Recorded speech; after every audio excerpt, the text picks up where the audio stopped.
I'm in Manhattan Beach, California with Annette Ramirez, and as you can see, she has quite the story. So why don't you tell us first how you landed up Sure, in this chair? absolutely. I had gone to the doctor who found a very large fibroid on my uterus, and I'd been having some medical issues. So I decided to have a full hysterectomy on August 1st, 2012. I went into the hospital expecting to get out on August 2nd. On August 2nd, I was feeling a lot of pain. I was having a lot of medical issues, and they decided to keep me an extra night. But unbeknownst to me, the doctor had cut my colon during surgery, and that's why I was in such pain the next day.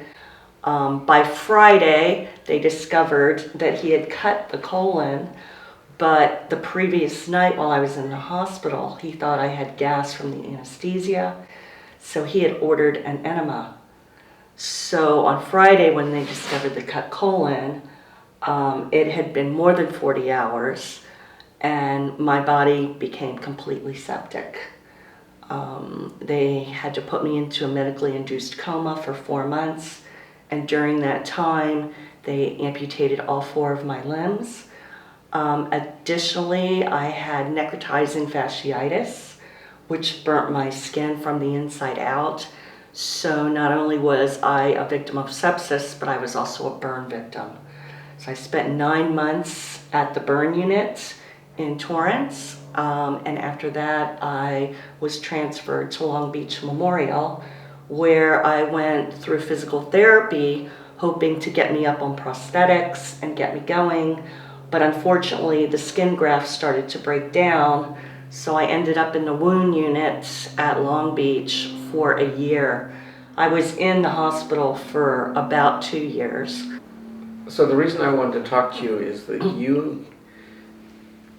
you come across as the cheeriest. I mean, with everything you've been through, your smile, you're at a concert, you're doing things, you have such an active life. And ever since meeting you, I've just been trying to kind of get my mind around what was in your head when you woke up. I mean, I've had times where I couldn't walk, or I've worked with other artists who have had spinal injuries, but to wake up and your legs are gone, your arms are gone, I have tried so many times to imagine what was going on in your head. So why don't you tell us what was going on in your head? Sure. I think when I first made the realization, it didn't come around to me. I couldn't really wrap my arms around it either. I was so heavily sedated for so long that I don't think I was quite really aware of everything until a year later, while I was still in hospital care and starting to try to walk and try to feed myself, and all these things weren't happening for me. I had to come to grips with it in the hospital and just realize that once I get out, I had to basically reinvent myself. And that's what my doctor told me. But I keep going back and thinking of that first time that you looked in the mirror. Yeah, it was difficult for me to even look in the mirror. For one thing, I couldn't stand, so I couldn't see my legs, but I could see my arms. And I can recall just trying to put on a sweatshirt that was long sleeves and seeing how long the sleeves were, and thinking, oh my gosh, my arms were that long, and now look at this. And I basically could see my legs just on the bed, and when I would start to put on prosthetics during physical therapy, I really couldn't see the ends of the legs because the prosthetics were on. But that took me a while, and actually it continues today when I'm taking a shower and I get out of the shower and I see what I look like, and it's a hard reality. Do you have dreams where you're still? I'm always in my dreams. I'm fully bodied, fully able to do everything and anything. Yeah. So did you ever wake up and go, oh, that was I have dreams with my parents and they're both dead, and I'll wake up and thought, oh, well, that was sort of a nice memory of I was with my mom, Right. or I was with my dad. You were with your legs. Right. And that's true, but I try not to harbor on it because I know this is my reality now. And if I keep thinking about the past and how I was, it's not going to help me moving forward. You and I have had conversations before, and you sort of say, well, you sort of are thankful to God for this situation because it could have been worse, or you Right. could be dead. And I think if I was in that situation, I would be sort of cursing. Yeah. God, like, why me when there's horrible, genuinely evil people in the world? There are. So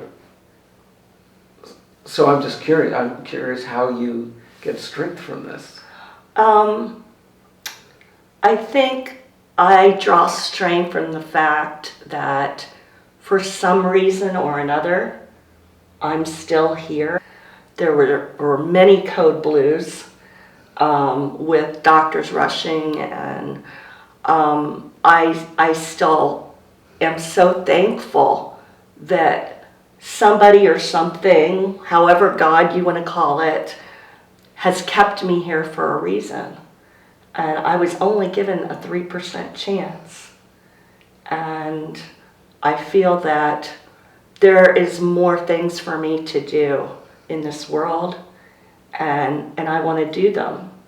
And I really do hope that I am serving as an example of just keep trying, don't give up, don't ever give up. Because I think if my family would have given up on me, or my friends, and I didn't have any strength to pull from them or from the people in my church, maybe I wouldn't have survived.